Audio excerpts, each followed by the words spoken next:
This is Gary Butterfield. This is Cole Ross. This is Monster in My Podcast. And this is the Remorhaz. There's a monster in my podcast. Jason Remorhaz. There's a Spelljammer, Starjammer named this, I think. What? One of Corsair's buddies. The Starjammer, of course, Cyclops' dad. Oh, okay. His cat girlfriend and his gigantic monster named Chode. I think one of the guys' name is Remorhaz. Well, he's gigantic, but only in one dimension. Yeah, he's yeah. It's because Chodes are deeper than they are wide or long, right? I think it Goes is. up your whole core. I believe that the definition of a chode is a penis that is bigger around than it is long. Oh no, wait! Like a chode is another word for grundle. My boy, dude. No, chode is definitely that other thing. What? Yup. No way. Let's see. Urban Yep. Dictionary. Urban Chode. Dictionary. Chode. Penis wide that's long. Rough on my hand. Couldn't get grip because chode. Chode. Justin Bieber. Definition 2. Penis can touch all sides of a tuna can without touching the bottom. Definition 3. Definition 4. Socially impaired individual. Definition 6. The skin between the balls and the ass. Okay, so it's a multi-purpose. It's Yeah, a I just, one. if my whole life had been wrong. Definition 7. The area between the scrotum and the rectum. Well, thanks for classing it up, Urban Dictionary. I'm glad that you did separate definitions for that. Oh, one of those you can show your grandma who asks Sonny, what is a chode? Yeah. Well, Grandma, between my scrotum and rectum, there's an area.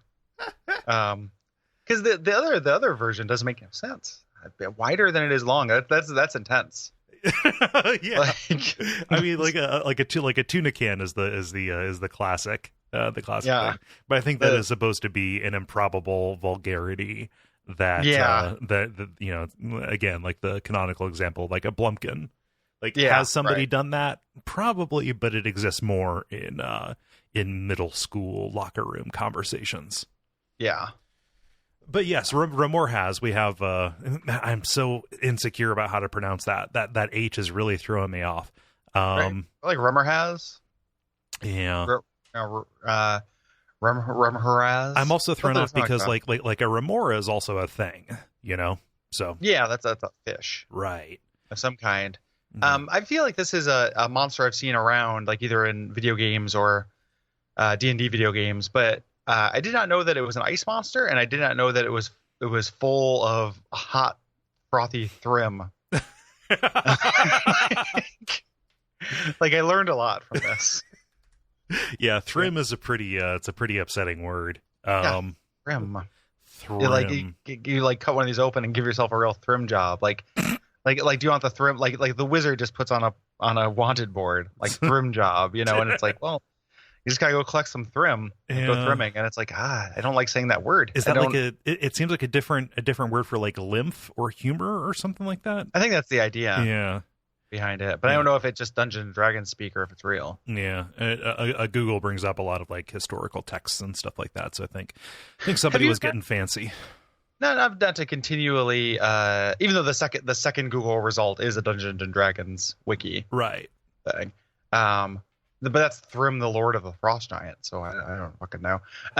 Not to get too off track too early on, because we stay on point. But have you noticed that like horny video games discourse has gone all in on like eating ass as like the primary verb? No, I haven't. In like shitty Waypoint like horny games discourse. No, I haven't.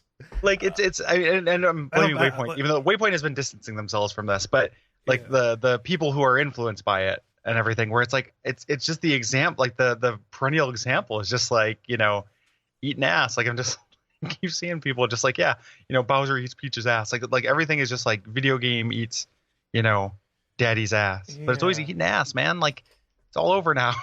Like such a and like I'm not like such a specific sex act, and I don't expect to see references to it on Twitter every day, but I do.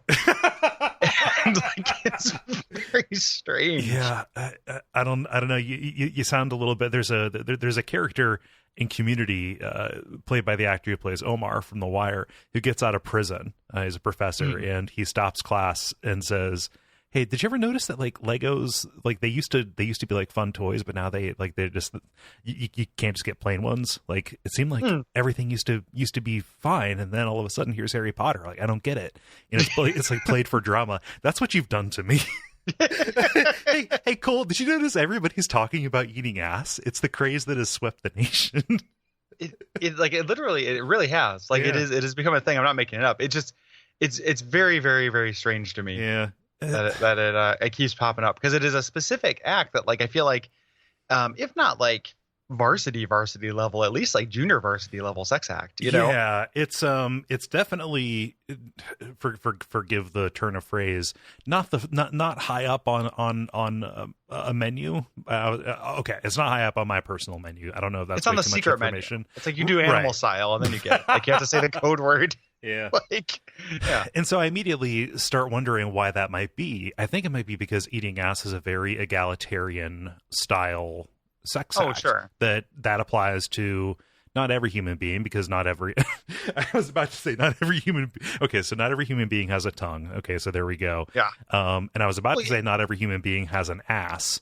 And we're all born. It's like standard equipment, though. Right. It is a gender neutral. That's what I mean. Yeah. So I'm just wondering if that's there. I wonder if that's like being done for shock value.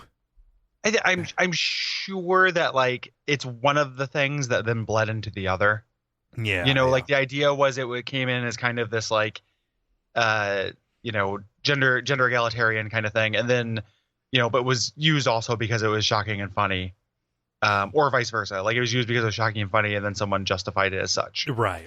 To continually use it. Like it's one of those things. It's just very shocking to me. Yeah. That keeps popping up, and not just in general, like Gary the Prude way. Just the sheer ubiquity. Right. The unanimity of it. You're making it sound like that is literally the go-to for everybody in a way that in a way that just you don't see an incidence of rimming pop up. Outside of totally. Yeah. Yeah, and I gotta stop using Waypoint as an example for that, because they've stopped. Right. Like that was like their weird, like that's how they got everyone's attention when they started out and it was all just like the 10 horniest daddies in games, and then like right. eventually chilled out, and now they don't really do that anymore. Yeah. No, I think you can just say horny games, like horny games Twitter or horny games Tumblr. Yeah. Yeah. Any of those. I think that will communicate it from this point forward. Yeah. But the Remorhaz. Is the there's not a whole lot to this guy. They're called polar worms. It's kind of a mishmash of a bunch of different things. I can't tell if it's reptilian, if it's insectoid. It's got a lot of things going on. Yeah. I just thought it was a gigantic bug. Yeah. I think it's supposed to be a mix of both, but just like kind of a big, boring, like gigantic bug. Yeah. I expected it to be more exciting than it was. Yeah, it's got a little bit of a xenomorph style thing where if you cut it in the wrong place, it will cause the thrim to leak out of it, and this will melt your weapons and stuff like that. From job. I love the idea. So because they live in the Arctic and they make their home in glaciers and they have this kind of hot aspect to them, the fact that all of their layers are like these slippy, slidey ice tunnels. That would be pretty fun. Yeah. I'm into that. Yeah. Yeah, and these guys can be trained as like pets and guard dogs and stuff, as long as you don't like make them too hungry. Like they're good, right? They will eat you without question. Yeah, but like dog, the dogs ate Ramsay Bolton. Like it's they will like any animal will do that. That's literally just animals. Holy shit, Gary! Do you see the size on these things? They're gigantic. Yeah, 21 to 42 foot long. They're real big. They're real big boys. Yeah. So and that's kind of the theme of this recording session is things that are not noteworthy except for that they're big. Right. And it's like, oh, okay. I mean, it's the theme insofar as there's this one and then one that comes later. Yes. Well, they were only doing 5. Okay. So a full 40% of these are big boys. The big boy quotient, the BBQ. we got a 40% BBQ. What's the BBQB? What's the extra B stand for? Why BYOB BBQ? Brought to you by our backers at patreon.com/Duckfeed.tv.